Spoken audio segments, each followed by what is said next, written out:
Hello team, welcome to another ATP Geopolitics video with myself, Jonathan M.S. Pearce. It's good to speak to you, it's good to have you here in the live. If you're not watching this live, then you are a mere shadow of your potential life, because as we all know, every decent human being should be on an ATP Geopolitics live at any moment that the opportunity arrives. It's just a fact. We're going to talk today about military aid to Ukraine. There's actually quite a lot to talk about because right now it appears Zelensky's speaking. There's some kind of press event where he's talking quite a lot about the Ukrainian military industrial complex and output and exports and all sorts. So actually, yeah, it's quite a bit to discuss. There's also a few arms packages coming, predominantly from the Nordic states. The Nordic states are just, let's face it, you guys, if you're from Norway, Finland, Sweden, Denmark, and we'll throw in a bit of Estonia as well, particularly at the moment. If you're from any of those nations, you're obviously pretty awesome. Well done you for being great supporters of Ukraine, because there's quite a lot going on in that neck of the woods with regard to support for Ukraine. A lot of arms packages, and also it's always fairly interesting with the Nordics. Well, maybe it's not interesting, it's frustratingly uninteresting because they don't always tell you what they're giving. The Finns are fairly quiet about their packages. They've got another package coming and you don't know what they're giving until it kind of turns up on the battlefield. But really, actually, we're quite unsure of what the Finns are given throughout the course of the war, and they've given quite a bit. So who knows? Anyway, let's now. Shall I do my Swedish or Norwegian accents? No, because I don't have one. I need to practice that because we do talk about the Nordics quite a lot, don't we? I need to listen to more ABBA, evidently, and yeah, or maybe the Vonadis, a bit more modern. There. Anyway, let's just get into what's going on. Enough chit chat, guys. You're not here for social engagement. I guess you are. Right. Let's now go to look at. Well, we're going to start with the general funding. This 90 billion euros worth of funding that is coming from the EU. Okay, let's get into it. Now, we initially heard just recently that they were still kind of closing on this deal, that I think France were being particularly difficult, and it's all to do with how this money gets spent. So if the EU money goes to Ukraine, can it be spent on American weapons? Can it be spent on British weapons? Those are the two countries that keep coming up big time because they've got huge military industrial complexes, particularly the US, and people like France don't want EU money. And you can understand this going out of the EU and being spent abroad. UK looking to get a piece of this, definitely wanting to be on board with the Europeans here. And then we heard actually that this is from the 4th, European ambassadors reached an agreement on the details of the 90 billion euro loan for Ukraine. So, you know, although this was thought to be done and dusted, the finer details appeared to be, I mean, when you're talking about $90 billion, right, you need to make sure you've got all the T's crossed and the I's dotted. That's a lot of moolah.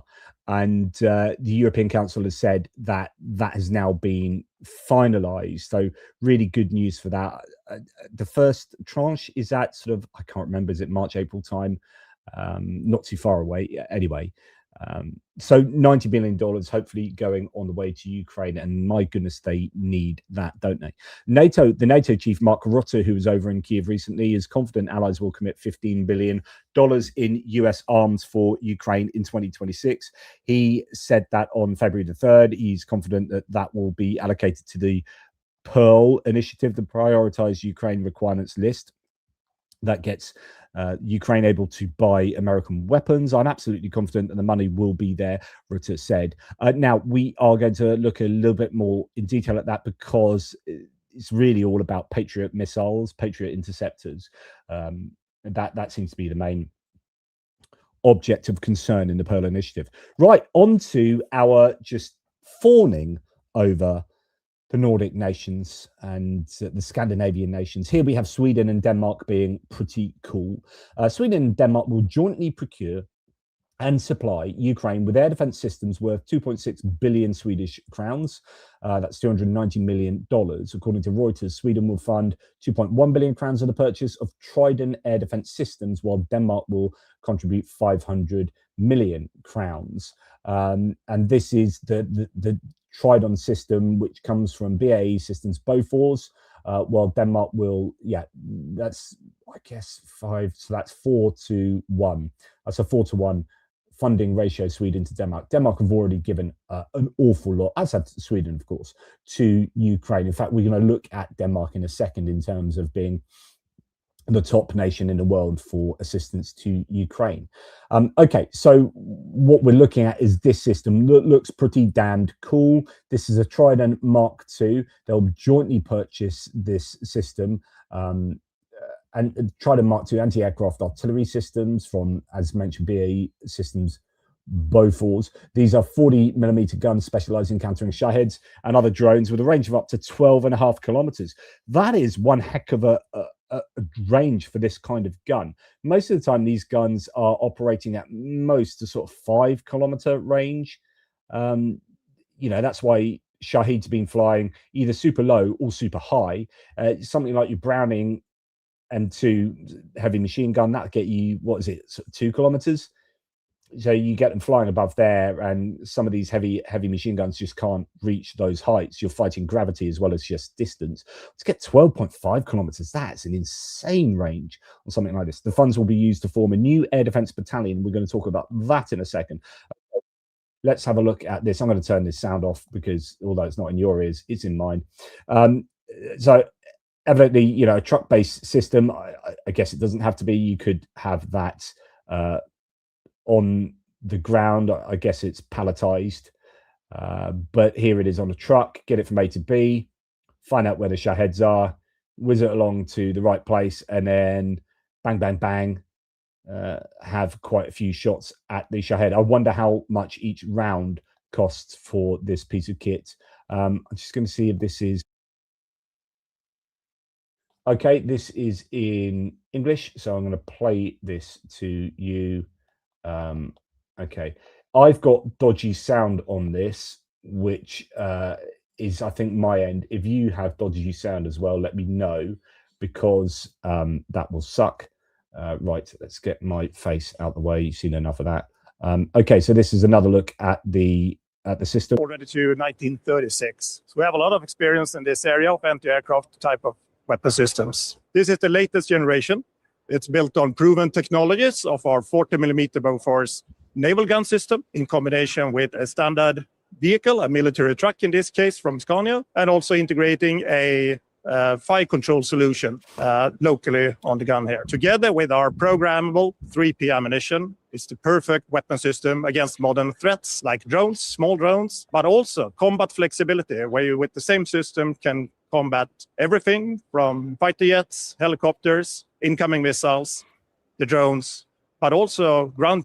So interesting. It can be used against anything. Fighter jets. I mean, I don't know you get fighter jets this close to something like that, but missiles and drones, that's useful. Helicopters, useful. 12.5 kilometers. How close to the contact line would you put a piece of kit like this? But in principle, can be used to shoot down all those things. Also, programmable ammunition is pretty good too. Troops, like an armored vehicle with armored pillars. Seems to have gone quiet. Like an armored vehicle with armored pillars. Yeah, it seems to have lost sound there.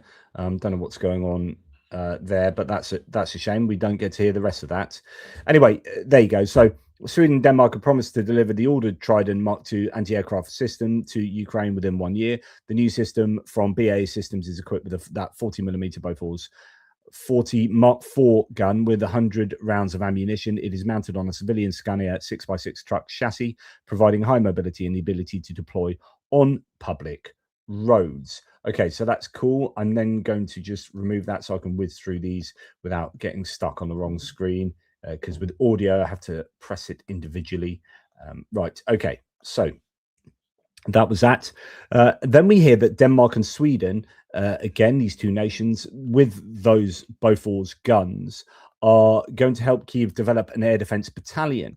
Denmark and Sweden announced on the 3rd that they will procure and supply Ukraine with additional air defense systems in the face of Russia's devastating winter bombing campaign. Speaking jointly at a press conference, the country's defense minister said the military aid supplied will total $290 million and be spent on Trident air defense systems developed by BAE Systems Bofors. The Trident is a self-propelled and remotely controlled 40mm anti-aircraft artillery gun, which is its manufacturer says can combat drones and cruise missiles to aircraft and armored vehicles. So it can be used to attack things on the ground as well. That's what he's saying at the end. This means that Ukraine can develop an air defense battalion if they so wish, Swedish Defense Minister Paul Jonsson said. The purchase doesn't just support Ukraine on the battlefield with more material, it also strengthens our production capacity in Sweden. A shortage of air defense missiles has left some Ukrainian air defense systems empty at times amid the threat of further Russian attacks, Yuri Ignat, head of Air Force's communications department, said in an interview. With the onset of winter, Russia's intensified the attacks on Ukraine's energy infrastructure in an effort to plunge the country into a nationwide blackout. Meanwhile, Ukraine's air defense forces lack sufficient resources to intercept all Russian missiles. That Ignat said the Ukrainian authorities, including President Zelensky, have repeatedly stressed the shortage of missiles for air defense systems, noting that some of them are depleted and not ready to repel Russian attacks. Indeed, before one such attack, Ignat said, we were provided with the necessary means a day in advance. Ukrainian forces repelled that massive strike quite successfully thanks to the missiles for the F-16s, the NASAMS, Iris-T and Patriot. We're going to be talking more about some of these missiles later. There were moments that there was a serious shortage of these missiles. I won't reveal any secrets. For example, there is a NASAM system, but instead of 6 missiles in the launcher, there are only 2. So NASAMS uses AIM-9X air-to-air AMRAAM air-to-air missiles, and they need them. Now, they can get them from a number of countries, and indeed Norway has come up with the goods recently. Anyway, so there's this potential for Ukraine to have air defense battalions set up with the help of the Swedes and the Danes there. And we also know that Zelensky is changing some air defense personnel around in command in certain areas where there is evidently decisions that led to a lack of air defense in strategically important places. So good news there, thanks to Denmark and Sweden. Now, according to the Peterson Institute for International Economics, Denmark has topped the world ranking of states in terms of direct military assistance to Ukraine relative to its own GDP. So as a percentage of GDP, the expenditure from Denmark on military aid to Ukraine is the best in the world. Data covers a period from January 2022 to October 2025. So doesn't it include the last sort of 4 months, 5 months maybe of 4 months of assistance? Denmark allocated 2.75% of its GDP. The Baltic and Scandinavian countries also ranked high in this ranking. Estonia allocated 2.63% to Ukraine. Lithuania, let's give the Lithuanians and Latvians some big love here as well. I didn't mention them earlier, but Lithuania 1.91%, Latvia 1.64%, and Sweden 1.42%. And I guess due to probably a high GDP from hydrocarbons, Norway is under that. But then with what Norway are planning on giving this year, 7 billion this year, I think that's going to whack Norway. Surely Norway will be top of the list at the end of this year. So let's not forget Norway, everybody. I don't want Stephen Bendal in the live stream, in the live chat, to be crying into his Norwegian hot drink. I couldn't think of a Norwegian drink at all, actually. Right.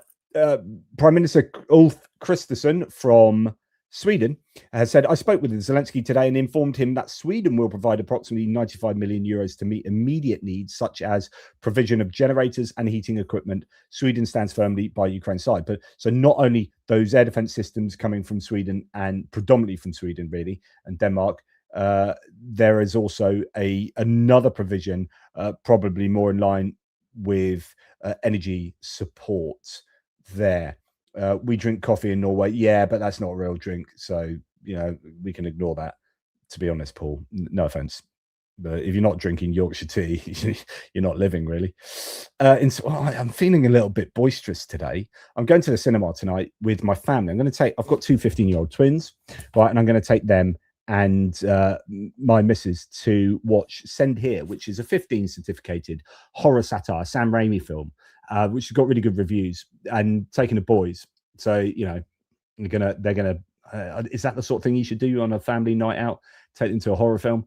Anyway, that's what we're doing, and there's nothing you can do about it. So there you go. Maybe I'm upbeat about leaving the house. I did leave the house yesterday to watch rugby, actually, around a mate's house. That was jolly good fun.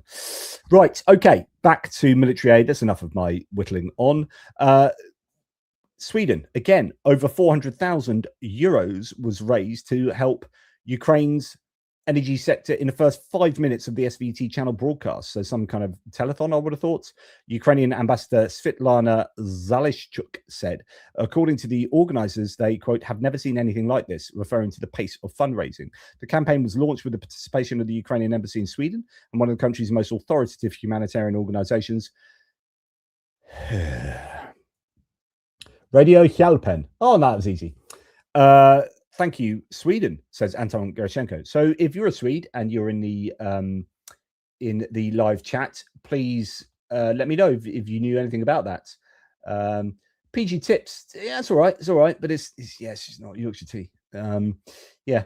I'm going to unite the tea drinkers of the world. Yeah, that sounded almost like the Smiths then. Anyway. Let's move on from. Again, I'm whittling. It's like we're out for a coffee. No, a tea. That's not what we're out. I'm talking to you through YouTube. Right, Finland again. Like here we go. It's the Nordic states just coming together to be awesome. Finland to provide Ukraine with 43 million euros in military aid. This is a 32nd package of military aid. In total, Helsinki has provided the Ukrainians with weapons and military worth 3.2 billion euros. The current AFU needs were taken into account when forming the new batch of aid, but of course, we don't know and we won't know what that will be. But their needs are going to be probably air defense, artillery, ammunition, all the usual stuff. The Finns, I think, through kind of NAMO. I know that NAMO is not it's Finnish. Is it Norwegian? I always ask you this, and you always tell me, and I always forget. But anyway, NAMO is a multinational organization up in that neck of the woods that makes artillery ammunition. So the Finns might well be providing that. Okay, we have Poland preparing $56 million worth of aid package for Ukraine. It's their 48th package and will include armored vehicles. Warsaw will also work on the issue of possible transfer of MiG-29 fighters to Ukraine, taking into account Kiev's priority needs. Now, we heard that 6 to 8 of those were due to be going from Poland anyway. I don't know if that is talking about those ones or whether they can squeeze out another few. Zelensky said that he had informed the Polish side about Ukraine's priority need for air defense systems and missiles and confirmed readiness to exchange this weaponry for Ukrainian drones. More on Ukrainian drones later. Okay, just keeping half an eye on what you're saying in the live chat here. Yeah, Norwegian and Finno is, yeah, as I thought, Nano. Thanks for that, Paul. Or is it Paul? Paul or Paul? Estonia is preparing a new aid package for Ukraine. It will include drones and means of countering drones, counter UAS or UAV. The countries are also working on an agreement on the joint production of weapons for Ukrainian soldiers on the territory of Estonia. Now, this is something we're seeing an awful lot of. There's talk today from Zelensky about drones being made en masse in Germany to support Ukraine. And here we have Estonia announcing this as well. Look, I don't want to get into this argument, but Turbo's here. We're just having a chat, and while I build a workbench in my shed, PG tips for me, and I live in Yorkshire. I think water hardness has a lot to do with the tea taste. Yeah, but you can get Yorkshire tea especially for hard water areas. So, you know, I live in a very hard water area here, down on the south coast. These are the problems we have in the UK, right? You know, how hard is your water? How soft is your water? And how does that affect your tea making? These are, yeah, first world problems, but they're very serious problems. Key priority remains the development of the distributed air defense system and increasing the effectiveness of the destruction of strike drones. It is in these areas that Ukraine and its allies are concentrating joint efforts. Mikhailo Fedorov thanked Estonia for its promise to provide security assistance to Ukraine at the level of at least 0.25% of GDP each year and important contributions to the Pearl Initiative. So Estonia being awesome. Now, France is to provide an additional 71 million euros for critical infrastructure support.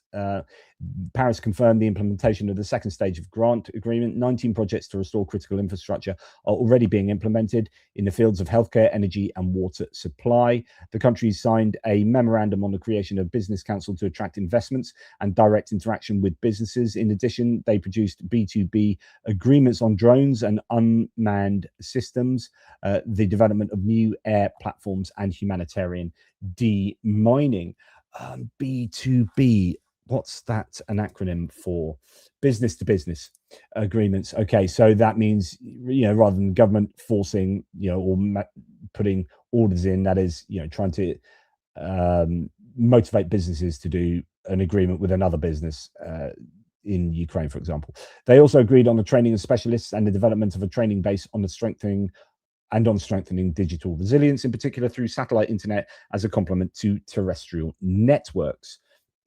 Interesting stuff there. Now, Energy Minister Denis Shmyhal has said that 23 million euro contribution to support Ukraine's energy sector has been given by the Netherlands, or pledged. Norway signed a new 86.4 million contribution to the Ukraine Energy Support Fund, totaling now 163.6 million. And Sweden has presented a 1 billion Swedish krona energy support package. I don't know if that was the aforementioned package. So again, those countries come out with the goods, but we can throw in a bit of the Netherlands now. Always strong supporters of Ukraine. Ukraine receives 300 generators worth $437,000 from SECI to power hospitals, schools, and maternity wards in 6 cities hit hardest by the Russian strikes on the energy infrastructure. Kiev gets 100 units, Lviv 10, Sumy 50, Kherson 40, Mykolaiv 50. So loads of generators there going from SECI. Who are SECI? Where is that based? SECI. Solar Energy Corporation of India Limited. I doubt it's that. Southeastern European Cooperative Initiative. That could be it, actually. Southeast European Cooperative Initiative, but I don't know. It is the Southeast. That's who's given it to them. So Southeast European Cooperative Initiative it's a multilateral organization initiated by the US and the European Union as a response to the Dayton Agreement, established in 1996 in Geneva on the basis of blah, blah, blah, blah, blah. Member states. Yes, so it's a lot of, there's loads of random, there's loads of, my goodness. Okay. Well, let's just so you can actually see what I'm looking at. I was trying to do that off at the side. This is who the SECI, this is who they are. And member states are really wide ranging, including Azerbaijan, Canada, obviously lots of European nations, and Japan, UK. Anyway, that's who they are. They've just helped out with a bunch of generators and whatnot. So thank you very much to them. Okay, moving on. So Canada, we were talking about air defense missiles earlier.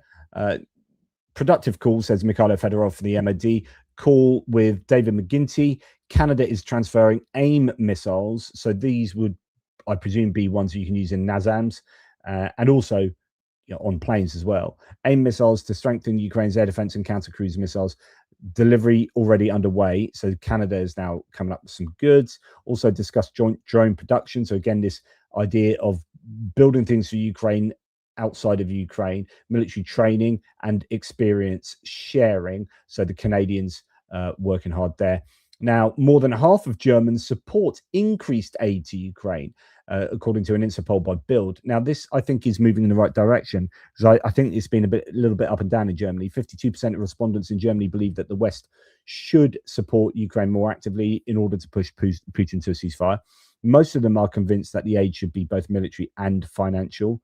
And another 12% are in favor of either only financial or only military support. At the same time, 35% of those surveyed do not want to continue supporting Ukraine at all, and 13% refrained from answering. So fear of a wider war in Europe also remains significant. 54% of respondents fear that after Ukraine, Russia could attack a NATO country, such as Poland or Lithuania. However, this is 8 percentage points less than in September 2025. So I think this is moving in the right direction as far as Germany's concerned.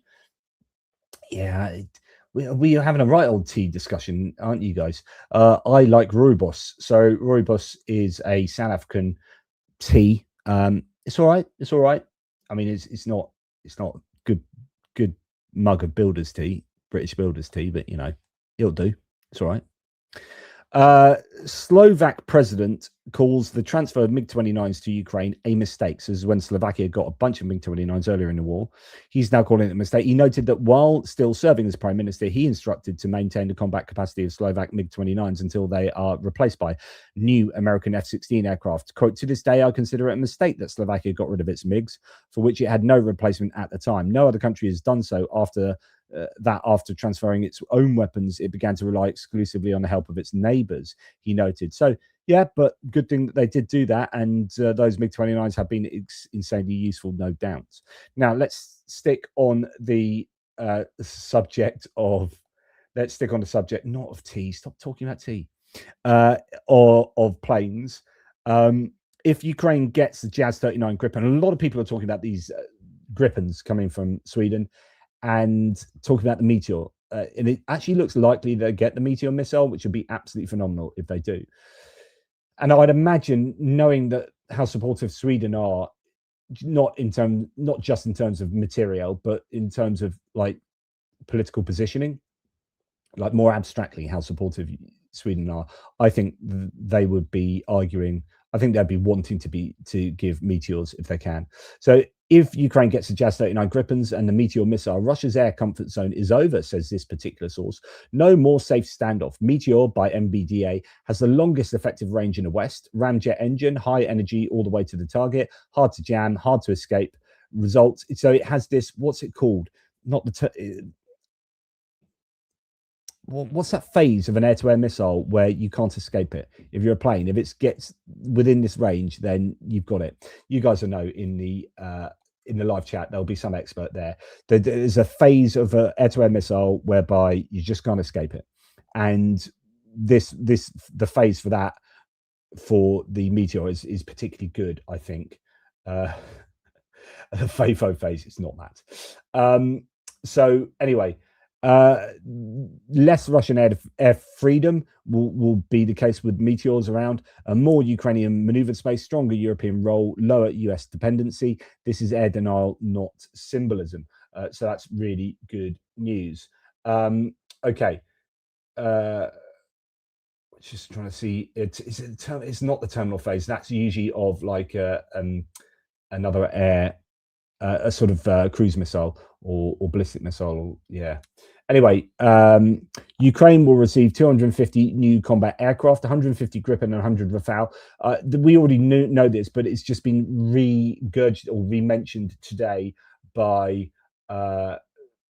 Zelensky, who's doing this talking at the moment in some kind of press conference, or he's on stage, and we'll come to a lot of his statements in the Ukraine section. But yeah, after the war, Ukraine will also actively develop civil aviation, which is interesting as well. So they are really going to be looking. Ukraine need to be putting their ducks in a line already for what happens after the war. They don't want to be caught hot-footed. You know, if this war finishes and they're not in a position to kind of push on for some kind of advantage in different sectors, you know, they're missing a trick there. They need to be applying what they've learned from this war into as many different sectors as possible, so that they've got as buoyant an economy as physically possible. Because, you know, otherwise it's going to be very, very difficult for them after this war, where they'll just be relying solely on, you know, support from outside nations who will give that support with strings attached. So yeah, Ukraine needs to be thinking how to flourish going forward. Now, I talked about this in the hits and losses video this morning. This is a surface-to-air missile system being used to shoot against probably a Shahed drone or similar. But the video's fascinating because it appears to show a containerized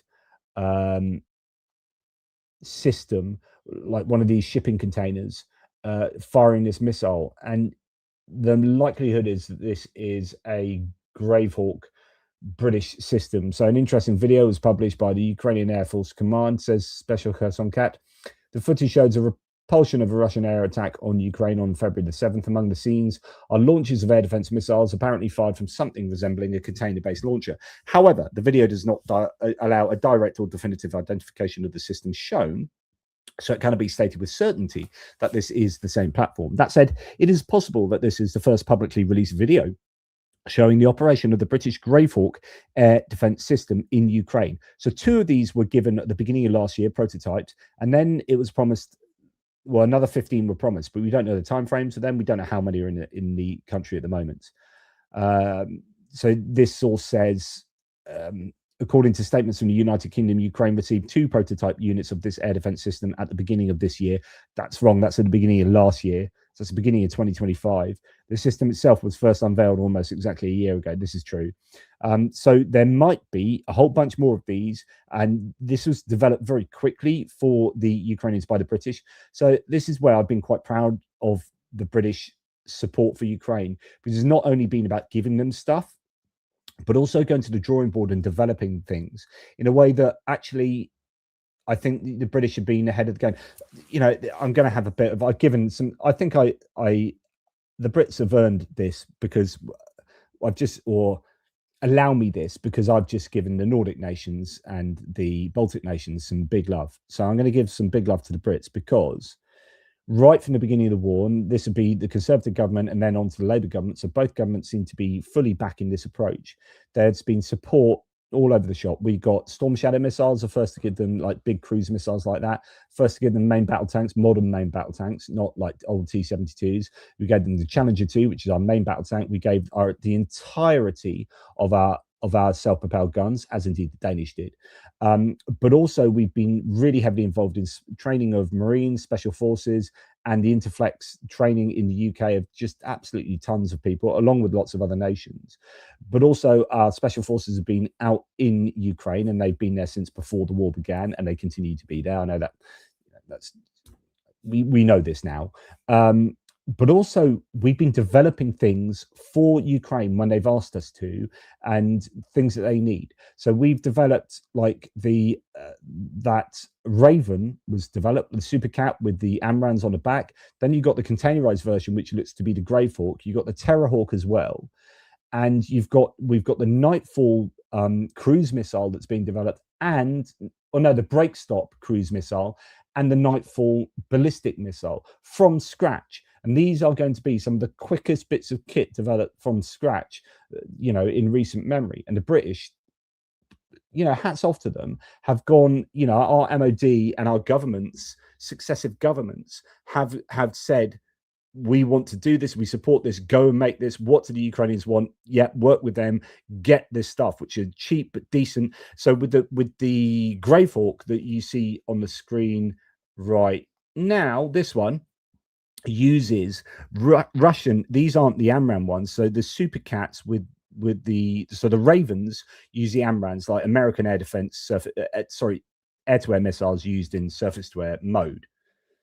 These ones use Russian, I don't know, is it R-73s or P-60s? It's not P-60s, it's R-70, whatever. It's a Russian missile so the idea was the Ukrainians said, we've got loads of these missiles. This is how I understand it. The Ukrainians said, we've got loads of these Soviet stock missiles, air-to-air missiles, and we're not really using them so much. We've got enough of them to warrant you guys developing a system that uses these missiles. So then the Brits went away and then developed the Gravehawk, which is this palletized, containerized system that fires these Russian era missiles. So that's, I think it's good stuff. So anyway, and of course the NLAWs, so the made in Belfast by Thales, the equivalent to the Javelins, right? The top-down anti-tank guided missiles. And what's the other thing that I was going to say? British there was Octopus, the Octopus interceptor. At the moment, we are producing, as many nations are doing, producing these drones. We've already talked about that a couple of times in this video. Nations saying, look, we will help you produce stuff. So at the moment, the Brits are helping with, what's it going to be? Is it 2,000 Octopus a month? And I think other nations have possibly had the license for Octopus as well. So that's cool. Anyway, what we aren't providing, unfortunately, although I assume there will be a reason for this, like they're not good enough or something, I don't know.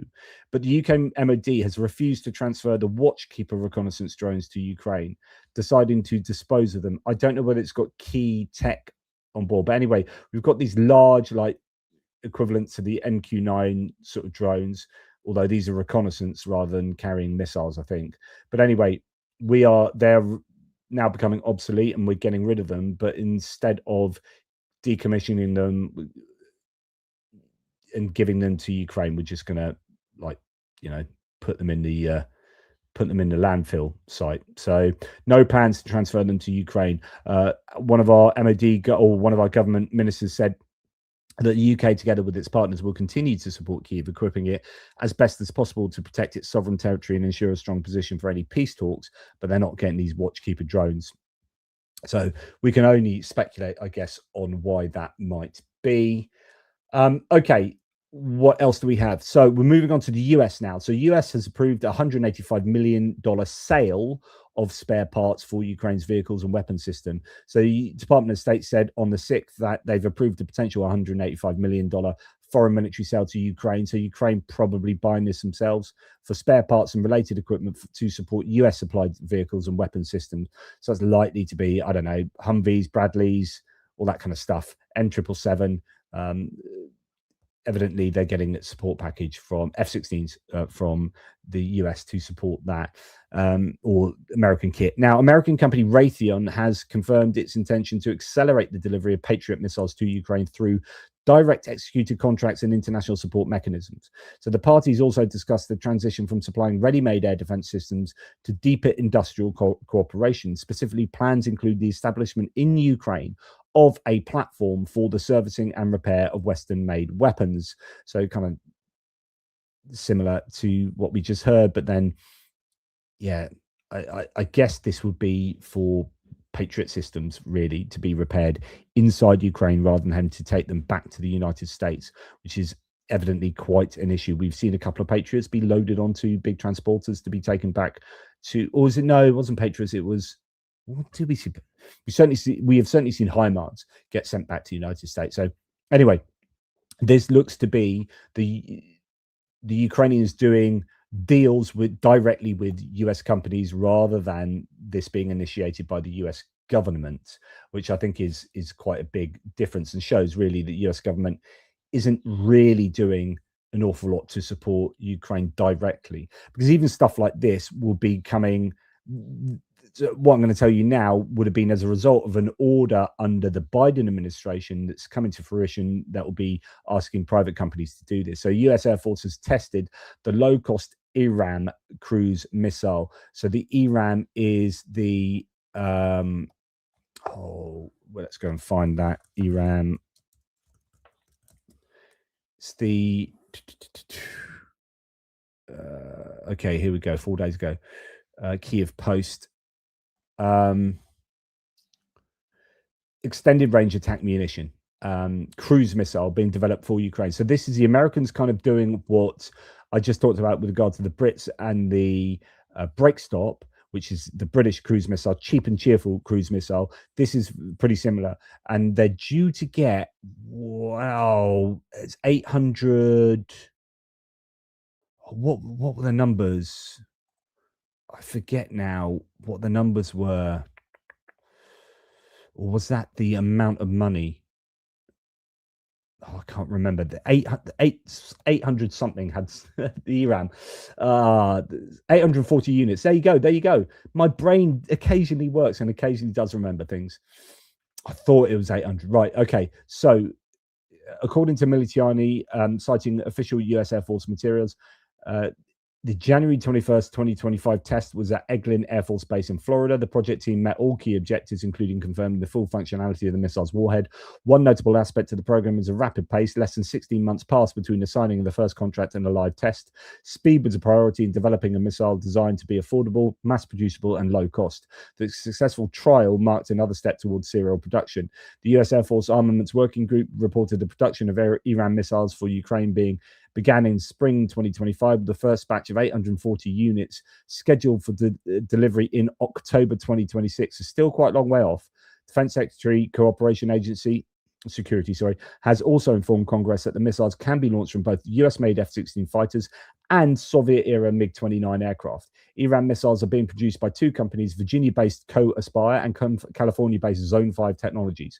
Co-Aspire's version, known as the Rapidly Adaptable Affordable Cruise Missile, RACM, weighs about 500 pounds, roughly 250 kilograms, and carries a combined penetrating and high explosive warhead. It is designed with a multi-mode fuse and can be aircraft mounted, reaching subsonic speeds of up to 200 meters per second.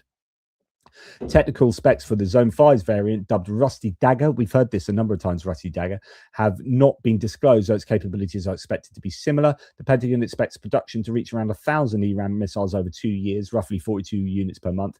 This is really useful for the US, by the way, as well, because we have seen this move towards cheaper, mass-produced missiles rather than very expensive, high precision, technologically far superior weapons like, say, the Storm Shadow, or indeed the Tomahawk. But actually, if you're involved in a proper war with someone, you want to be churning out stuff like this 10 a penny. You need a mass-produced cheap load of these, and then you can fire your really expensive ones if you want, like, to make sure you're hitting on a dime, right?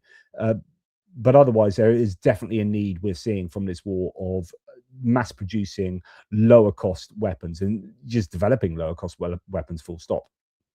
Anyway, the project team has achieved all of its main objectives, confirming full warhead activation, but let's hopefully get these to Ukraine sooner than October. I'm suggesting, for example, just 1 month I'm thinking of is what's that month called? February. Right, that was it, February. That's when it should be getting to Ukraine. Yeah, that'd be good. Thank you very much. So the US Army is seeking payment from Northrop Grumman for late Ukrainian ammo. So the US Army is moving to collect penalties. So they're kind of like suing, if you like, Northrop Grumman Corp and global military products inclusive over late deliveries of artillery ammunition to Ukraine. According to Bloomberg, the Army's contracting command is acting on recommendations in a Pentagon Inspector General report that called for $1.1 million in penalties over the delayed shipments of large caliber shells. So it looks like providers of artillery ammunition to Ukraine from the US have not been coming up with the goods. So there you go. Right. Okay. Right, hopefully you're all fine in the live chat and everyone's behaving well. Yes. Okay, on the table, quote from Emmanuel Macron, the French president, on the table is a political and military proposal from 35 leaders on security guarantees for Ukraine. The results of the meeting of the coalition, the willing that happened somewhat recently, sort of 4 or 5 days ago, 26 countries are ready to send a contingent to Ukraine to contribute means to support peacekeepers in the sky or at sea. So 26 countries up for it, so that's good. There will be no restrictions on the size of the Ukrainian army. This is a change that's happened of late. And I think Europe and Ukraine have put their foot down and have said no to pressure from really the United States and Russia to give up the Donbass and also restrict the size of their armed forces. Now, originally, we heard that the Russians wanted the Ukrainian armed forces to be restricted to 600,000. Then there was some agreement where it's like, no, 800,000, and the Ukrainians were going to sign up to that. And they seem to be fine with that. It probably gives them scope with reserves and other ways of getting around this problem. But then we've heard lately that actually they said, no, you're not going to restrict, we're not going to restrict the size of our armed forces, which would be ridiculous, right? You're invaded by a country, then you say, okay, we'll come to an agreement to stop fighting. We're going to give up some of this land that you haven't even conquered. And then we're going to self-restrict the size of our armed forces, but Russia don't have to do that. So then Russia attack again and say, we're going to attack you again because you've only got a piddly sized army and you've given us all this area that was heavily defended anyway. We're just going to attack you again. And what are you going to do about it? So it's obviously ridiculous. They shouldn't be giving up Donbass and they shouldn't be restricting the size of our army. So it's good that seems to have swung back in the Ukrainian direction there. So in the coming weeks, the role of the USA in these processes will be determined, and there will be contracts between Russians and contacts between Russians and Americans. Slightly different word there. So there you go. That is happening now. The EU. So this is going slightly left field, but there's an awful lot going on in Europe at the moment because of this whole divergence between the US and Europe. Like I've talked to you many times before. Like this is a big thing in Europe. France at the moment is already like offloading Microsoft Teams and Zoom from government agencies and departments, and they're replacing it with their French company Visio, but they're also doing a bunch of other things. And actually you're seeing a number of countries around Europe doing this. It's not just France. There are a number of other countries are starting to replace US tech firms with their own tech firms. So this is happening. Like I'm sorry to my American viewers, but there is this feeling in Europe that the US has become an unreliable ally, and that Trump administration is kind of batting for the wrong side, really, that they are siding with the Russians, and it's not cool. So as a form of national security, but also as a form of economic stimulus, they want to be buying not from the US, and they need to be nurturing a European technological really revolution. So that Europe needs a massive bit of investment into European tech to replace American tech, and that's a long-term project, but it is really important for national security and economics. So that is happening, but it's also happening in the military domain. So EU has begun exploring how European armies and defense authorities can share information securely without American involvement, according to Euroactiv. The intergovernmental EU defense body aims to establish a fully operational military-grade data sharing platform by 2030. So yeah, defense data secured without EU-S tech is what they're looking for. Germany has eyed lasers and spy satellites in a military space spending splurge. Germany, I think, is really going hard at stimulating their economy and manufacturing with military expenditure. Germany's weighing investments ranging from spy satellites and space planes to offensive lasers under a 35 billion euro, $41 billion military space spending plan aimed at countering growing threats from Russia and China in orbit. But of course, probably in the context of wanting independence from the United States as well. And so this is again looking at Europe looking inwards to answer its own concerns about security. Germany will build an encrypted military constellation of more than 100 satellites known as SATCOM Stage 4 over the next few years, and the head of German Space Command, Michael Traut, said. And that, that's, I guess, a kind of position of not wanting to depend on, say, SpaceX, as an example. So also what's going on is that, and this was happening anyway, but there were 2 6th-generation fighter programs taking place. The Tempest fighter program, which is Britain, Italy, Japan, a bunch of nations working on kind of your 6th-generation stealth fighter. That's going to be, you're singing all dancing. You've got the US, obviously they've got the F-35, but then moving to this kind of F-47, 47th president, Trump wants this new big fighter program up and running, just like he wants 100 massive battleships for no particular reason.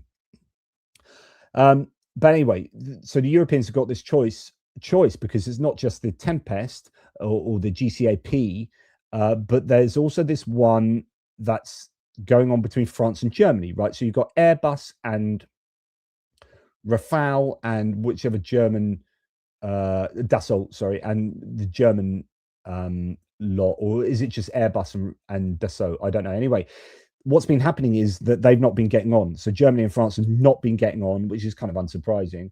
And it all seems to be falling apart. And now Germany's thinking about coming on, getting together with the British led GCAP. So Germany eyes entry into sixth generation fighter program. According to the latest reports, a German delegation in Italy has requested detailed information and political feedback on the possibility of joining the GCAP consortium alongside UK and Japan. The issue was directly raised by Friedrich Merz and with the Italian Prime Minister Giorgia Meloni, signaling Berlin's growing interest in the next generation of combat aircraft development. So that's going to be, the British is going to be BAE, the Italians will be Leonardo, I'm sure, and Japanese, and then, you know, get together and blah, blah, blah. So that's going to be interesting, and they would want to do that. I was reading yesterday, God, I'm so sad now that I read, like, I used to read philosophical journals, and now I'm reading like defense journals of like what piece of kit's being developed. And I was reading last night that that the Eurofighter Typhoon is going to be operational till the 2060s now, because it's going to get a major upgrade. And that's probably being brought on because a number of other countries like Turkey are buying into the Eurofighter Typhoon. And so it is worthwhile, for economic reasons as well as security reasons, making sure that that can last, and it's, you know, it can be tech upgraded, so that it's going to be, you know, possibly be used for another 30 years plus, which is an incredibly long time for that plane that's already been around for, you know, a wee while. But anyway, then Canada. So I've heard both this and the opposite to this. Like, they're still wondering about what to do about the F-35, whether to buy American F-35s. Defense Index reported the other day that Canada is not expected to cancel its F-35 program in favor of the Gripen, according to Mikael Franson, who's the chief marketing officer of Gripen Saab themselves. However, Franson says adding Gripen jets alongside the F-35s could give Canada significant combat mass, enhancing the country's overall air power and operational flexibility. So one of the options could be to have Gripens and have all the F-35s they're going to buy, but also spend extra on Gripens. And they're also really sweetening the deal with offering loads of manufacturing. There's also the idea that the manufacturing in Canada, if they sign up to the deal, they could be building Gripens for Ukraine as well. So there's a connection to Ukraine on that. Canada could be building those Ukrainian ones. This comes amid ongoing discussions about modernizing Canada's fighter fleet and balancing cost capability and strategic needs. So not wholly to do with Ukraine, but it's all kind of related, and geopolitically, it's all to do with this, you know, the issues between the United States and the erstwhile allies of the United States. Okay, yeah, too much military press reading makes you a dull boy. No, all good. So yes, okay, right. Right, okay. Just want to drop into a few super chats and whatnot to thank you before we look at the Ukrainian side of things, as in their indigenous manufacturing. Niels Clement, who's always a very kind gentleman. Although the tea is blended in Yorkshire, the tea leaves are not grown in England. They come primarily from tea gardens in Assam, India, Rwanda, and Kenya. While this is true, this was a hilarious meme situation that Yorkshire Tea got involved in themselves. Yorkshire Tea on Twitter are sometimes quite funny, and they're quite there was some quasi kind of racist reform type, and I'm not trying to be anti-reform, but it's literally what happened. There was someone, I can't remember who it was, but it was like, I can't believe that Yorkshire Tea can't even be bothered to make their tea leaves in Yorkshire. And it sounded like a sort of Poe's law, kind of, surely this isn't real, surely it was satirical. You can go and look at it up online. But Yorkshire Tea had to, like, very kind of sarcastically reply as like, yeah, we don't harvest our tea leaves in Yorkshire because, gee whiz, man, it's Yorkshire. We ain't growing tea leaves here. It's called Yorkshire Tea because the company's based in Yorkshire, but of course we grow our tea leaves in, as you hear, Assam, in India, Kenya, and Rwanda. So, like, anyway, this was genuinely an argument that happened in public, and Yorkshire Tea themselves got involved. So thank you for reminding me of that, Niels. But yeah, indeed. Kevin Forst, thank you for your ATP Geopolitics membership. Kevin, you are such a ledge. Thank you for your continued support. I really do mean it. And Johnny Nevergod, thank you for your super chat there, Johnny. From Norway, I've given Norway and Sweden, and Denmark enough love today, and you're paying some back. So thank you. I do appreciate that. Right, okay. On to the Ukrainian stuff now. So we're going to go to just seeing what you guys are saying in the okay. We are going to go to the Ukrainian military industrial complex and what they're doing themselves. Ukraine, this is Politico reporting, Ukraine is preparing a new defense plan because it understands that Western security guarantees may not protect the country from a new Russian attack. Ukraine insists on maintaining an army of up to 800,000 in peacetime. So this is the idea that they want, well, actually that goes along with the figure that they had previously agreed to, but then we'd also heard that they aren't putting a cap on it. The problem is the colossal cost and the need for reform. Military and analysts emphasize the need for better training of recruits and stronger school of officers and sergeants to reduce problems with discipline and unauthorized abandonment of units. In 2025, MOD contracted 4.5 million FPV drones and spent more than 110 billion hryvnias on drone purchases. And Ukraine is developing missile programs and is also working with the UK on a tactical ballistic missile. Ukrainian companies could produce products worth about $35 billion, but that state was able to contract only about $12 billion. So there's a really big difference between what they can produce and what they can afford with, you know, their own kind of orders from their own state budget. So this is why, you know, there's a need for money to come in from abroad. Zelensky, so this is this press conference thing that he's just been involved in today. And he's come out, and in fact, I need to check whether he's said anything else on top of that, but we'll come to that in a second. Ukraine is only at the beginning of its own air defense production. At the beginning of the war, we had 25 S-300 systems and several thousand missiles, while in the 1990s, there were up to 250 S-300s in Kyiv alone. Ukraine has not produced its own systems and missiles for years.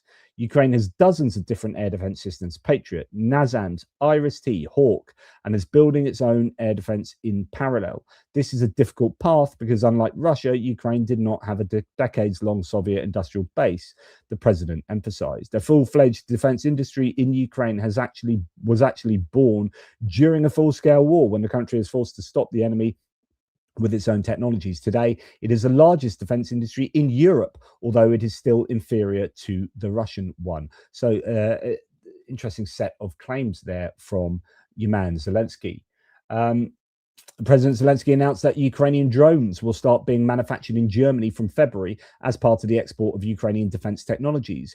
10 export centers using Ukrainian technology and specialists will operate in Baltic and Northern European countries in 2026, while production lines are already running in the UK.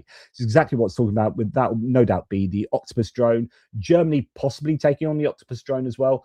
They obviously, Germany make an awful lot of other drones for Ukraine, but now they'll be making Ukrainian drones in Germany with Ukrainian specialists going over to help them do that. And that is happening across that whole kind of region, if you like. Zelensky also saying 10 export centers, as we heard, in Europe will be operating already in 2026 for Ukrainian drone exports. In February, we already see Ukrainian drone production lines working in Germany. Okay, heard that already. Now, this is interesting. We will gain 300 to 500 billion. Now, I don't know if this is hryvnias or dollars or euros. That makes quite a big difference, by the way. We'll make a ton of money from drones in about 10 years. This is what I was talking about earlier. They need to be hitting the ground running after this war, so that what they've learned from this war, there's that asymmetry there, that they have this advantage over the rest of the world in certain areas of technology, such as a Delta system. They need to just be fully developing the Delta system, so they sell that to NATO. They make a bunch of money off that. They make a bunch of money off selling drones and being at the forefront of drone technology in the world. Ukraine really need to be taking advantage of a horrific situation as much as they possibly can. So Zelensky said here, I mean, most of which we've already said, see if there's anything new here. 10 export centers, Baltic Nordic states, 10 representative officers will be active in 2026 by mid-February. Production in Germany. I'll receive I will receive the first drone. This is a production line that is operational. Production lines are also operating in the UK. All of these are Ukrainian technologies. Okay, so that's what Zelensky said. As we know, that's from his own Twitter handle. Rob Lee, the analyst, says, an important decision. Many Ukrainian defense companies have excess capacity, which we've heard about, right? And struggle because the MOD was their only customer and often only signs short-term contracts. Access to foreign funding will help them achieve economies of scale and invest more in research and development. And we know that the Ukrainians changed the laws so that they can start exporting stuff, because previously the rules were you can't export any of your weapons because we bloody need all the weapons that you can produce. But now they can produce more weapons, they just don't have the money. So foreign money can come in and you might be able to, there's that capacity that is unused at the moment, but it's going to be that a lot of that capacity is going to now be used to supply weapons abroad that won't go to Ukraine, but everything that is funded will go to Ukraine. I mean, the point is, if you funded us more, we could build more stuff for Ukraine, but we can't build more stuff for Ukraine because you don't have the money.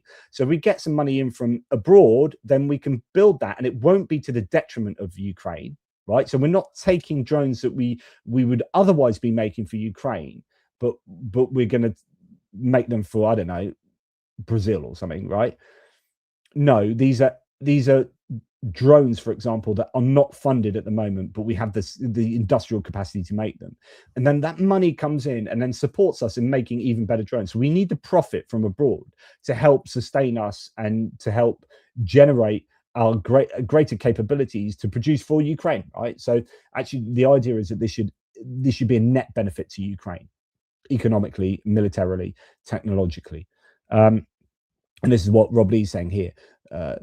Access to foreign funding will help them achieve economies of scale. So for those who don't know that term, it's an economic term. If you're not English, it means that the more stuff you produce, the cheaper it becomes. So you scale up production, it becomes more economically beneficial to do so.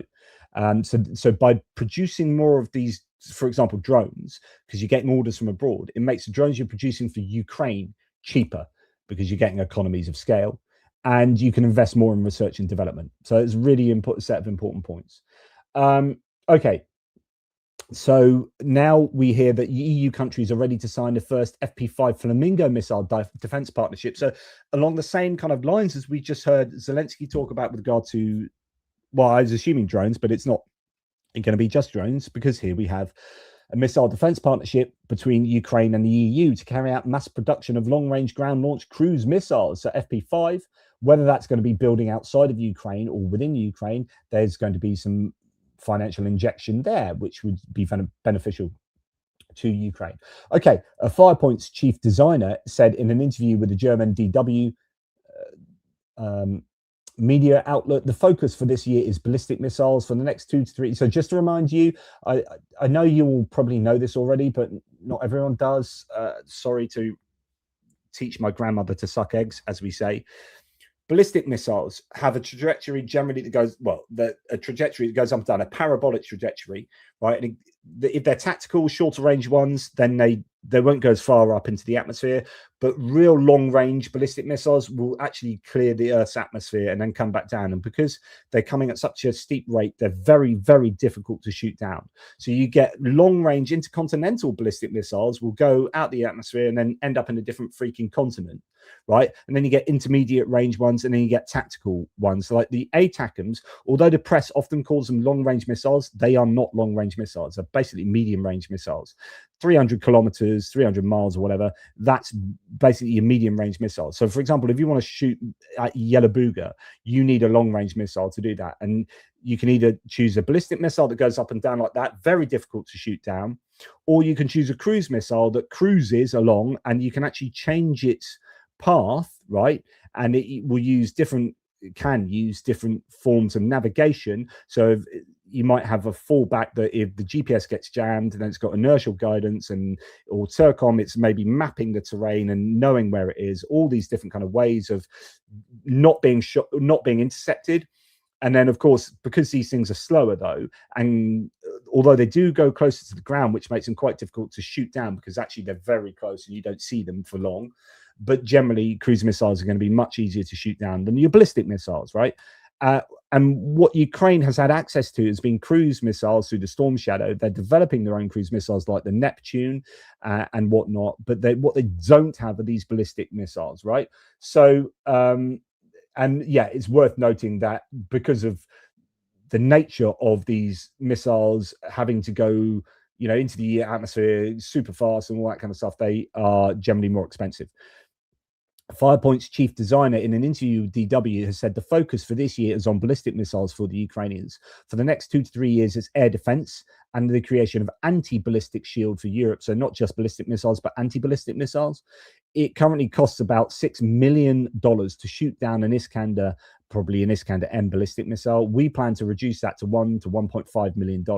So at the moment, like the interceptors, you're getting the PAC-3 interceptors from the Americans are very expensive, right? And so you're spending a lot of money to shoot down these Iskander ballistic missiles. I wonder whether that cost takes into account the system itself, or whether it's just the interceptors and how many interceptors it is, because the cost of a PAC-3, let's have a look quickly. Cost of PAC-3 interceptor. Oh, brilliant. Well done, mate. Septor. Okay. Right. So, well, 7 million. Okay. Well, some reports 4.2 million. 4.97 million. Okay. So that number that you've been given there is probably the cost of a single missile then. And that's how much. So, it's super expensive. They're getting these. I mean, the Iskander cost. What's the cost of an Iskander M then? And we'll see whether actually the interceptor is more than. Right, $1.5 million. So the interceptor missile is 4 times the cost of the Three King, or 2 million, 1.4 to 2 million. Let's say 3 times the cost, 2 to 3 times the cost, whatever it is. The interceptor is more expensive than the ballistic by a considerable margin. So there's a huge cost to Ukraine. Russia's happily sending in ballistic missiles because it knows that to shoot them down, Ukraine has to spend much, much more than the Russians do in sending those missiles. And that's assuming you're getting 100% success rate. Fire the interceptor, it takes it down. And that's not going to be the case. So Firepoint is saying we need to get that down from 6 million for an interception of an Iskander to 1 to 1.5 million, which is comparable to the price of the missile itself, or possibly a little bit cheaper. The FP7 ballistic missile. So the FP9 is the FP9 developed by Firepoint, may soon enter service with the Armed Forces of Ukraine. Its characteristics include a strike range of 800 to 850 kilometers, a warhead weighing up to 800 kilograms. That's a huge warhead. So the Iskander M has a warhead that's, is it 450 kilograms? This is a huge warhead on the FP9 for a ballistic missile, and a flight speed exceeding 1,200 meters per second. Yeah. Okay. Yep. So that's that. Now, the CEO has said a Ukrainian ballistic missile that can be launched at Moscow or St. Petersburg will enter service this month. Is the FP9, but that still won't get you to Yelabuga, right? Which is a bit of a shame. But anyway, the FP7. So the FP9 has an 850 kilometer range. Good. FP7. Remember, the FP5 is a cruise missile that has that can get to Yelabuga, but they're just not firing it to Yelabuga at the moment. I think the air defenses are probably too good at that drone production site. But anyway, FP7 ballistic missile currently under development has a range of 300 kilometers and it's a low-cost analog of ATACMS. So it's like, basically your ATACMS missile. We're currently producing significantly more than 100 FP1 a day. Now that is amazing, because I've said to you previously that we have not seen many drones, long-range drones like the FP1s, be used in January. Are they still making 100 a day, or have they had facilities that have been hit? But if the guy is, he's claiming, he could be lying though. This could be PR. This might not be true. But assuming it's true, they're either stockpiling these or they are shooting them. We're just not hearing about them. Last night was a pretty good night for the Ukrainians. They were hitting quite a lot of stuff. Is that 100 FP1s? Don't know. You would expect there to be quite a lot of damage if 100 FP1 drones are being sent. Now, the other option is that, as I keep saying, the Russian the Russian air defenses are probably a lot better than we think they are. Yeah, so that's something to worry about. We hope that the ballistic missile will be fielded by the end of 2025, but a number of events prevented this. That'll be strikes on their production facilities, no doubt. I'm fairly sure that would be the main reason you haven't seen these ballistic missiles in production yet. We hope to complete all testing in February. I mean, the good thing, I guess, about the strikes on these missiles is that the design is there, like these missile production sites. So if the FP7 and FP9 production facilities got hit, like the idea is that in the cloud you'll have the design, as long as it's going to be the capital, the machines that make this stuff. But you know, I presume that could be quite quickly sorted out with help from allies. So even if you do have pretty disastrous strikes on manufacturing facilities, it probably is not going to deter the Ukrainians for too long. That will be kind of a case of, you know, months, like we've seen here, a few months behind. But we're there now with the FP7s, and every time we're hit, we react to that, and we then, you know, we're probably building our production facilities outside of Ukraine or deep underground in Ukraine, in places where that are hard to reach for the Russian missiles. Now, the Pentagon has invited 2 Ukrainian drone makers to the gauntlet.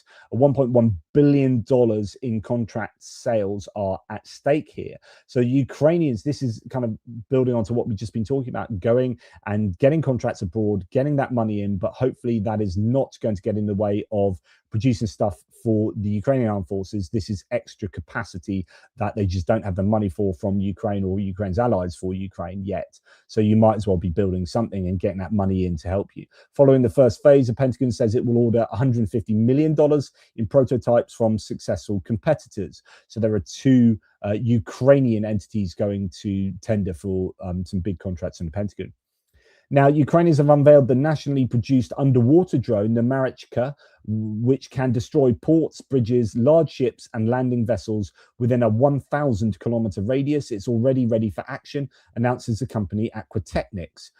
Let's get excited about this for sure. Okay, we'll look at this in a second. Additional technical specifications of the Marichka. Its combat charge mass is more than 1,000 kilograms. That's a big bang. Right, that hitting the side of a ship, that ship's going down. Speed is 10 kilometers an hour, so it's not very fast, but it is going underwater. And of course, when you go underwater, you've got a lot more drag. You've got a lot more. I was saying it's not aerodynamics to consider; it's aquadynamics. There are more molecules closer packed to give you more friction. So you have air resistance in the air, but air molecules, gases the molecules are further apart. In the water, they're closer together, and solids, they're even closer together. But yeah, so you're going to be fighting against friction there. So speed of 10 kilometers that's why it's so slow. Operating range is 1,000 kilometers. So equipped with an inertial navigation system, allowing it to remain undetected and have a long operational range. Silent operation, equipped with noiseless engines that produce no sound underwater. Autonomy, it can remain in one place unnoticed. Yes! This is what I asked for 3 years ago, 4 years ago. Some of my earliest videos, I mean, like, come on, invent a drone that can go and hang outside a port and just sit there for days until a ship comes out and then it goes and hits it. And this has happened. This is my dream for Ukraine. Yes, brilliant. This is a game changer, by the way, potentially. I mean, although actually the Russian ships aren't really doing an awful lot at the moment. But silent operation, equipped with noiseless engines that produce no sound underwater. Autonomy, it can remain in one place unnoticed for days or weeks. Maintain combat readiness and then continue moving. Yes, yes, yes. Combat material capable of using various types of explosives. This is very, very cool, one hopes. Now, I don't know what this guy's saying. He is indeed speaking in Ukrainian. So we'll just forward this on and have a look at the design of this. And that looks a very short piece of kit. I don't know if that's just halfway through being manufactured. It's not been finished yet. But anyway, there you go. That is really good news. Now, let's hope that this indeed is happening and it's not some kind of psyops or whatever. Brilliant stuff. Really good. Okay, Ukrainian company UN Wave has developed a kamikaze drone called the Step Wind. that can hit targets at a distance of up to 70 kilometers. That's good news. That kind of near rear, you need a lot of these drones. You've had the Ramjet ones, the Ramjet 2X, and obviously we've got the FP2s, a bit bigger, bit longer range, 200-kilometer range. The 70-kilometer range is kind of your Lancets. Ukrainians still not producing enough of that stuff at scale. So there's another option, a fixed wing kamikaze drone. It is, yeah. I'm going to demand some kind of commission on that drone. I'm sure they're watching my videos. Of course, I know it's a pretty bloody obvious thing, but you know, I can sit and self-aggrandize, can't I? Right, Ukrainian company Swarmer has filed for NASDAQ IPO, so they're going to be on the tech stock exchange, taking drone swarm tech from battlefield to the world's second largest stock exchange. In 2025, Swarmer raised $15 million from US investors, the largest defense-related investment in Ukraine since the war began. Good news as well for Ukrainian defense industry and innovation. Excellent. Okay, and finally in this section, started as a volunteer project in 2022. Now Ukraine's Predator buggy rivals Western analogs with 120 kilometers an hour off-road speed. Sorry, that's pretty impressive. 120 kilometers an hour. What for my American friends to give you in MPH, what that is, that's 75 miles an hour. That's going faster than a motorway speed in the UK off-road. Some components are made from trophy aluminium produced on in-house lathes and sourced from destroyed Russian equipment. So cheap and cheerful, but effective. I mean, look, they nicked their seats out of a couple of trains there, a car seat, and you know, they are as awesome. They are pulling this together from bits and pieces they got from all over the shop. Look at the catches on the front there. But 75 miles an hour, 120 kilometers an hour on off-road, that's pretty cool. That's what you want to be doing. You know, needs must. And yeah, awesome. Right. Okay. I'm going to get back before we go to the Russian segment. I'm just going to give you guys some love. Mitch Mazarol, my Canadian friend, recommended the Kyiv Independent video, Canadian female fighter at the forefront of Ukraine's drone war. I saw this advertised. I haven't watched it yet, but did she say something like, it's great because I'm the one that gets to kill like Russians or something like that? It was a pretty like controversial way of phrasing it, but yeah.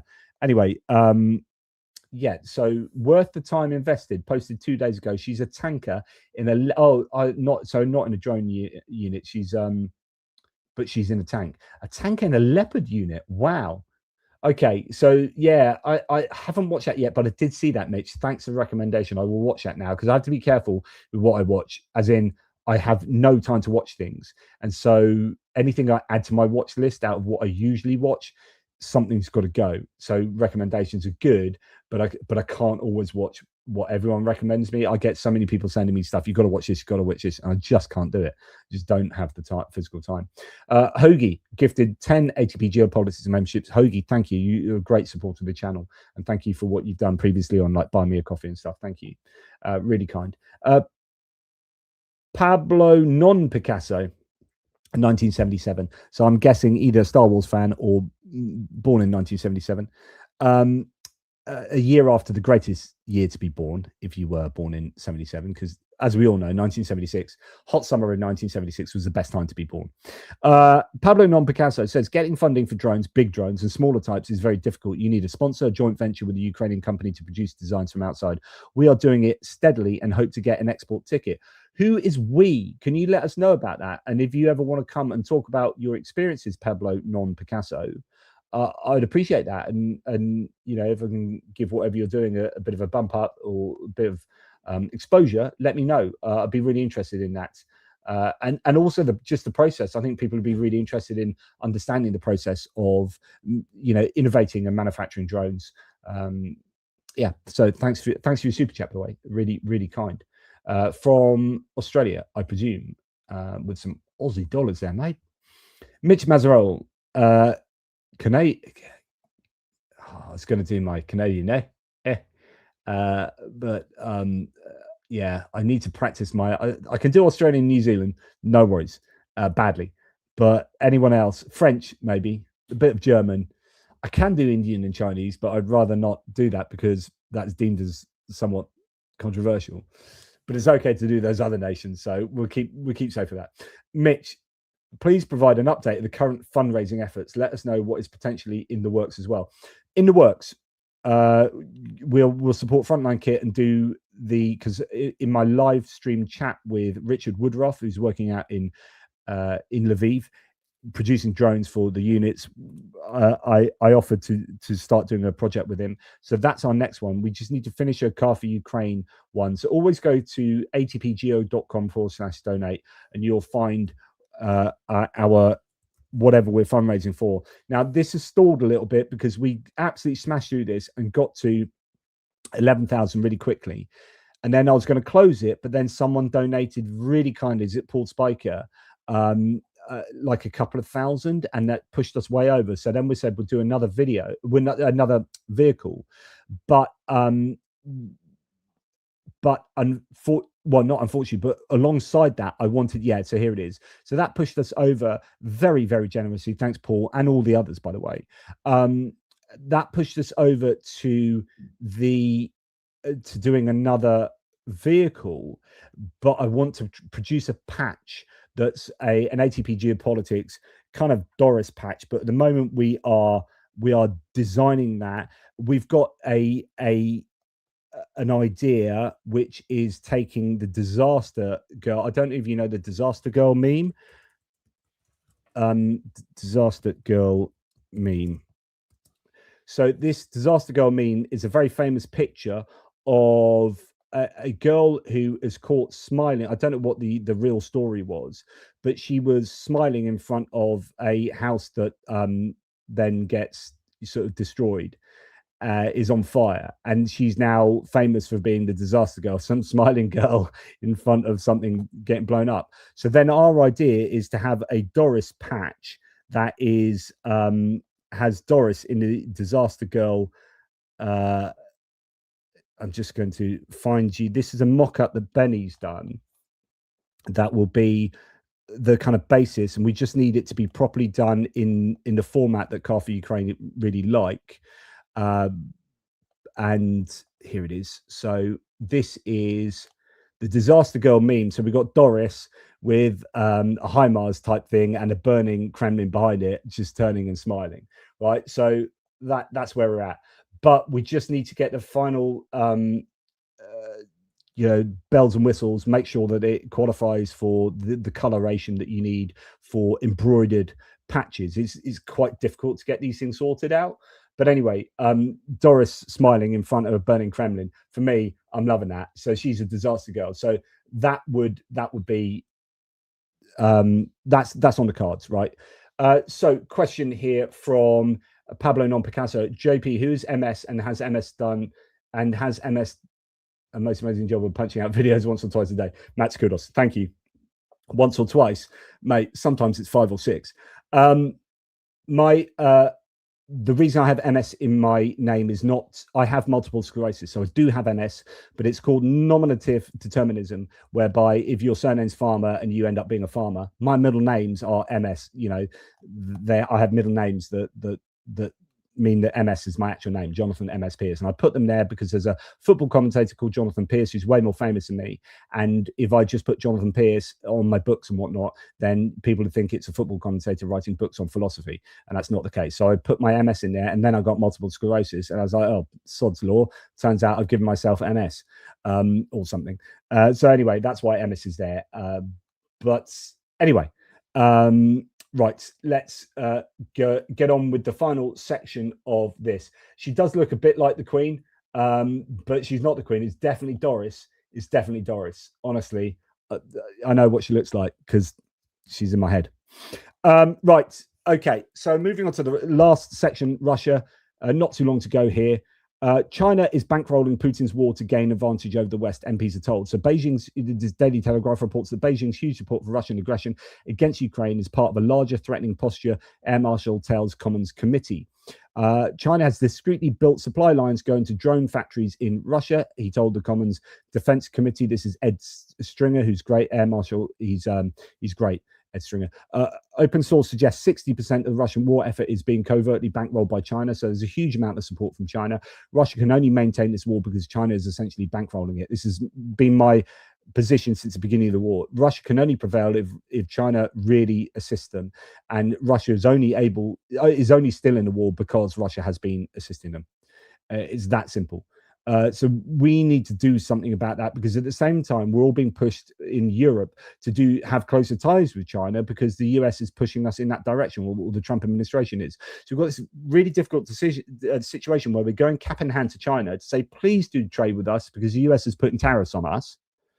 And at the same time, we want to be saying to them, can you stop helping Ukraine? But of course, Russia. But of course, we can't do that if we're cap in hand. We can't at the same time plead that they do trade with us. Like, we want you to do us a favor, but also we want to tell you not to do this. So China are in a negotiating position there, and we are not, we being Europe and Canada. And, that includes the UK as well. So it's a really difficult situation because China are definitely sucking when it comes to support for Ukraine, support for Russia.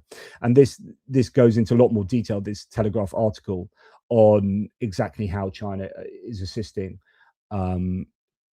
Russia.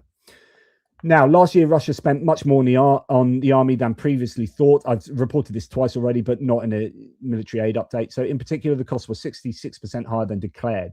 Germany's BND, the intelligence agency there, says that Moscow has not indicated some significant expenses, construction projects of the MOT, IT projects, and military and social payments for them. In addition, the BND notes that information on defense spending from official Russian authorities is often presented in a distorted form. But the reality is they're spending an absolute ton of money on the war effort. The real military spending in Russia in recent years has exceeded the official declarations by a significant amount. If we use a NATO classification, then last year Russia spent 250 billion euros on military items. Wow. As a result, the military machine, according to BND estimates, ate up half of the Russian budget, or 10% of GDP. Half of the budget. So half of the entire expenditure of Russia is spent on the war. In 2024, according to NATO classification, Russia's military spending reached 200 billion euros. So it's now 250 billion, 62 billion more than according to Russian budget standards. So it's going up hugely each year. Okay, our penultimate issue here in Russia, UMPK modules, these guidance kits for the dumb bombs, these sizable dumb bombs. Key elements of these are made by Western companies. It's so frustrating. The following elements have been found: Swiss signal relay from Axicom, Chinese inertial module from MT Microsystems, DC converter from XL Semi, so that's America, and American transceiver from Cypex Corporation.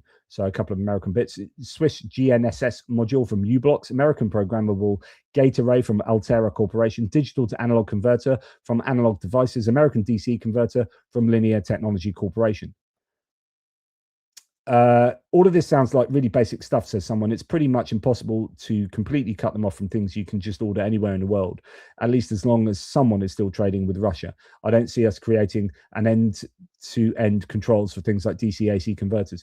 And that's exactly, I'm glad I read that comment out, because that's my point. I generally don't have a go at these corporations because I think it must be impossible to ensure that I don't know how you do, especially if it's a fairly basic thing that you create. You sell it to someone in your country, sells it to someone else, sells it to someone else, they sell it to an exporter who exports it to another country, that country gets it to another country, and then the third country takes it into Russia. Like, how do you as a producer stop that process from happening? And it's just really, really difficult. So I don't necessarily blame these companies, although I'm sure there are some companies who really are knowledgeable of what's going on and don't do enough to stop it. But yeah, I don't know how. We just have to have very good regulation in place from our countries to try and stop this from happening. Okay, finally, and this is some good news for Ukraine. We're hearing today, this has come out in several places. Attention, everyone, urgent. Immediately turn off the power and remove from open skies all Starlink satellite stations collecting positioning data from inactive devices.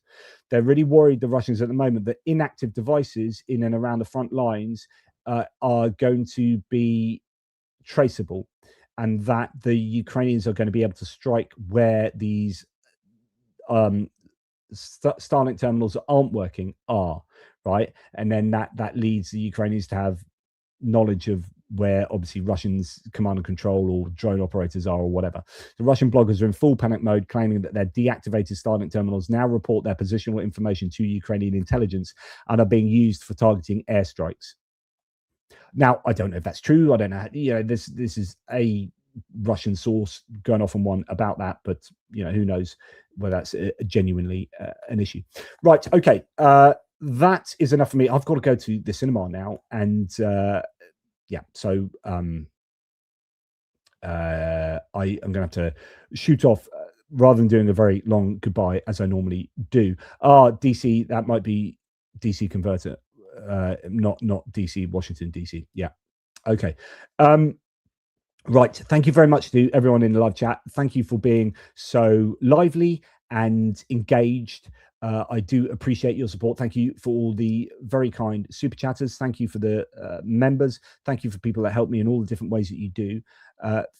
Thank you to the subscribers. If you haven't subscribed, if not 100% of people listening to this haven't subscribed, then I just implore you to just press that bell icon. Please subscribe to the film, to this channel. I'm thinking about the film I'm going to watch, Send Help, Rachel McAdams and what's his face? Is it the guy from Maze Runner? I don't know. Anyway, yeah, we're going to watch that film, Sam Raimi film. Should be a good film.